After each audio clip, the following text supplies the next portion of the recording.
We're going to have a little conversation now, but just before that, Hamza, we were talking about Chit Chat Chai last week. Oh, So yeah. we've released a new episode. It came out today, I think.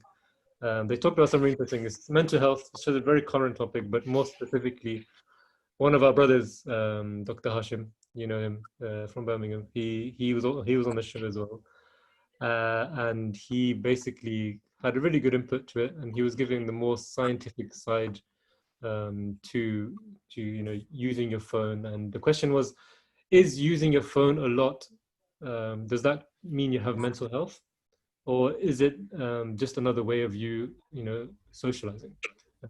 Using your phone too much, is it a bad thing for your health, or is it good? So they'll discuss that, and I'll just let me just share that with you quickly. So I just took a little snippet from the show as usual. Can't play the whole thing, but we just tried as we can. Not about going on it was more about the fact that first thing so you're encouraged. So when you go to sleep, before you go to sleep, you should pray. Yeah, think of God. Yeah, when you wake up in the morning, first thing you should do is do a prayer, think of God. So your mind is all sort of trying to, as a Muslim or as an Ahmadi Muslim, you should be encouraged to sort of go in that aspect. So I suppose that's what I was talking about, where you shouldn't. If you're reaching for it, and the first thought is, let me check my Instagram, then maybe that's becoming a sort of too engrossed in your life. Whereas if you're still able to function and still able to do other things, then maybe it's not a problem. Some people are really good at balancing. If you found it a priority and it's taking over your life and taking you away from the purpose of your life creation, then it becomes a problem. Yeah, I suppose that's where So that's, we're naturally progressing onto the next area, which is that self-realization you're talking about, if you can self-realize. Yeah, so what do you guys think, Hamza? Is using your phone too much? What's the limit? Where's the line where you have to draw in your life, where you think, okay, that has become too much? I think it's a very subjective thing, isn't it? And it's different for every person. Like anything, is in moderation, isn't it? So if you can't, like, for example, if you can't do basic things, if you can't eat at a table without scrolling on your phone, if you can't go to the toilet without scrolling on your phone, if it's something when you don't have it, if you feel like you need to go and get it, those urges, and it's not becoming an addiction, but it's starting to become that you're too heavily reliant upon it. Like, I think a good example is, can you go without your phone? Obviously, you need it for emergencies, fine. So if God forbid something happens, you need it in those cases. But can you go maybe 3-4 hours without looking at your phone? Probably. If you can't, it depends what you use it for as well. Because again, it's a very subjective thing. Yeah. What are you using it for? Is it for work? Or is it just for like scrolling on social media? Mm. So it depends what it's for, and can you go without it for a certain period of time, I think. Yeah. Anas, what do you think, man? I like your opinions. What do you think on this? What's for you, like, where do you feel like, okay, I've gone too much into it now, I've got to stop? Or where's the limit for you? Was that before the EE masts came up in Hadiqat al-Mahdi? That used to be a good indicator for me. Like, if I didn't have my phone for a few days, if I could survive that, that still showed to me that I'm still human. I can operate without my phone being present with me. Yeah. But I think it is becoming a bit too much, whereas little kids, they're getting indoctrinated as well. In fact, if parents want them to be quiet, they just pass them the phone. So I think the younger generations are probably going to have a bit more of a problem than the slightly older people at the moment. What are the benefits then? We know we can talk negatively about phones all day, but they must have some sort of benefit as well, because we use them all the time, every day. We can't live without them. So what do you think? Me? Yeah. He's on his phone right now, man. Nah, because I know you've never called me Z, so I thought it was someone else. Let's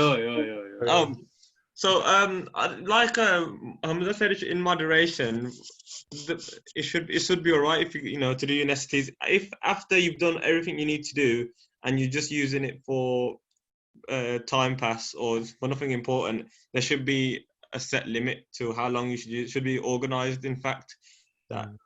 Especially before bed or in the morning, like, okay, I'm going to use it for 10-15 minutes, have a scroll, and that's it. Because other than that, you start procrastinating. But to be fair, like on Twitter, there's loads of fact pages about the scroll past, and it's like you learn a lot of interesting things about history. So that's where the benefits are. Yeah. Have you seen any positive effects on you? Like, I know you're using Twitter now. I've seen some of your. Well, me, I like those weird facts all the time. So I follow loads of those on Twitter, like old engineering things, and just interesting, ordinary, out of the scope things. So I think having knowledge of that is beneficial to me. But other than that, it's quite a lot of waste of time, to be fair. Now we understand why you can do these Kahoot quiz very good. I think on iPhone, I don't know if you can do it on Samsung, but with iPhone you can put tabs or limits on how much you use, like Instagram or Twitter, whatever. Yeah. And that really makes your day a bit more efficient. So like you say, I'm just going to spend 1 hour every day, and you can put a limit on that, and then it will just remind you that you've gone over your allowance. So just those little reminders sometimes as well. Sometimes when you actually look back and you see your screen time on how much you've spent on different apps, it was quite shocking.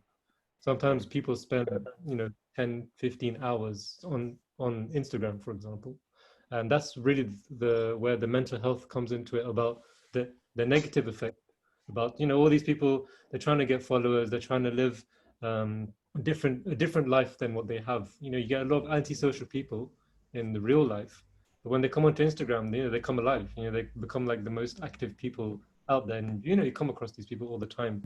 These are the guys who are seeking attention in a negative way.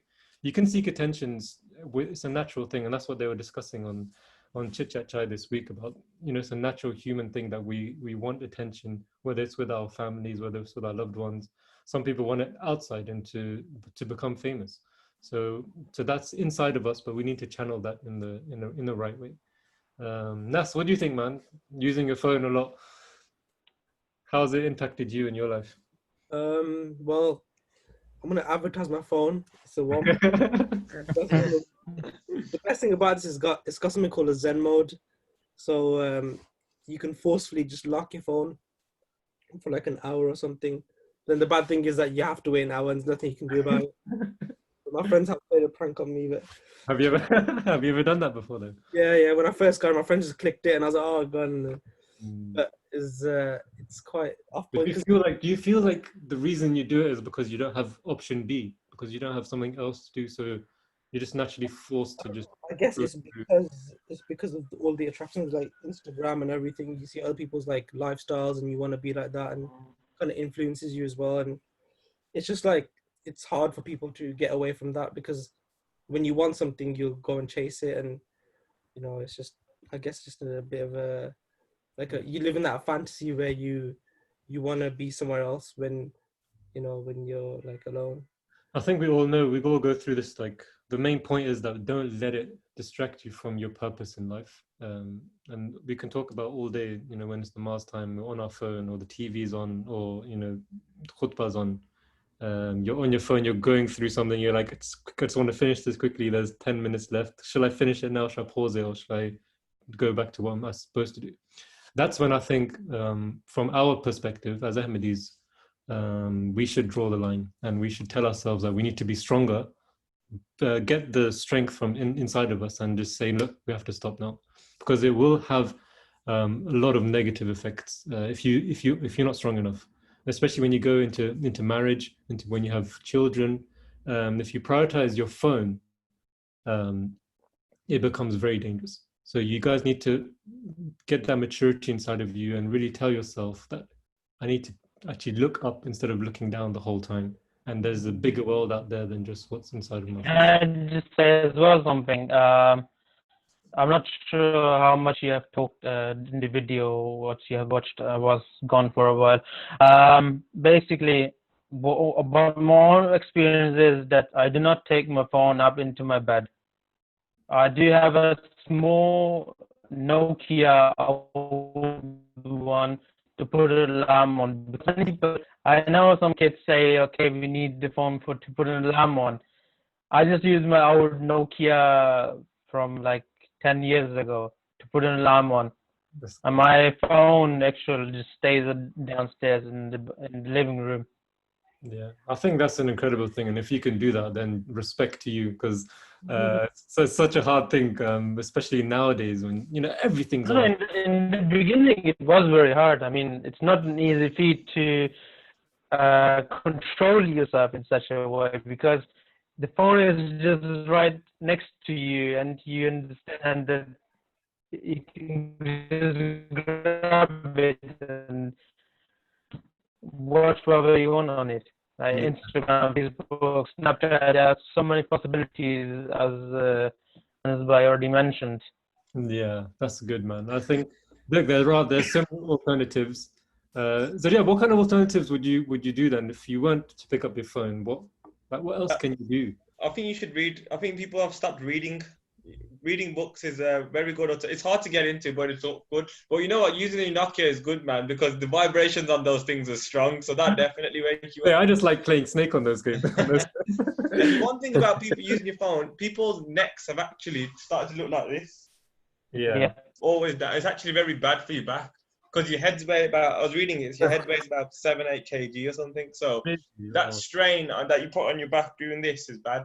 But yeah, you need to start reading books. To be fair, you just need to start learning how to be happy without your phone. Is what I need to do as well. Yeah. And I think we all experienced that. Me personally in Jamia, you know, 7 years from Monday to Saturday evening, we don't have our phones, and we realize how productive our life becomes. We actually think that we can actually do it, and so for 7 years, when you go through that, you realize you can be productive and you can actually do other things to make yourself, to learn, to enjoy your friends, and when everyone's doing it, life becomes so simple and so happy. What if you got an emergency at home or anything? Would they just how would you find out?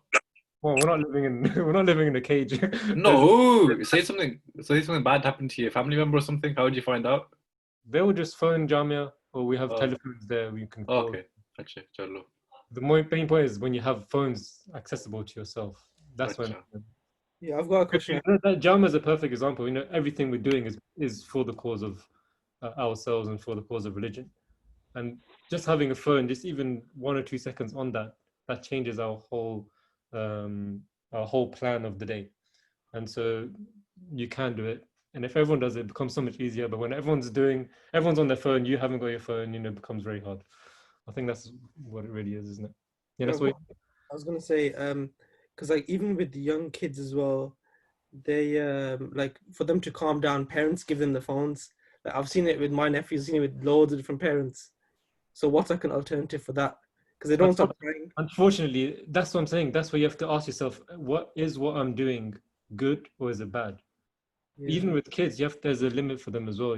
It's not bad giving them cartoons because they're learning more on cartoons now than when we were teaching them books and things. And teaching them books is actually even harder for parents because they literally have to take time out to teach their kids. Whereas when you're on the phone, they're being taught, and sometimes a lot of things are good, and it gives the parents actually time to, you know, spend time with each other or go and cook and, you know, do things as well. So ask yourself, is what I'm doing, is it bad or is it good? And is it having a negative effect on my kids? There's a limit of how much you should do it. Definitely, I totally agree with that. But I don't agree with totally eliminating the option of giving them cartoons.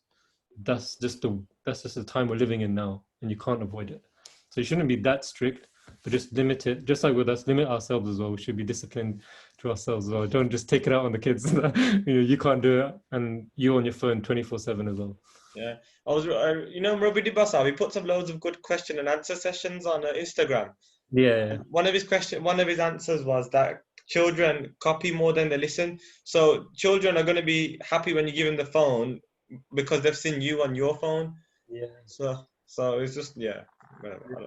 If you as a parent cannot use your phone ever in front of your kids, then that's amazing. But it's not at the same time because in this day and age. They're taking the option away from you, and you, like I said, it can be used in a very good way. It's just up to you how you discipline yourself. Tika, I think that's a really good conversation. And if you want to watch more, go on to Chit Chat Chai. They have really good conversations. And like I said, Dr. Hash, he's on there representing the West Midlands. He gives a really good perspective on that side medically.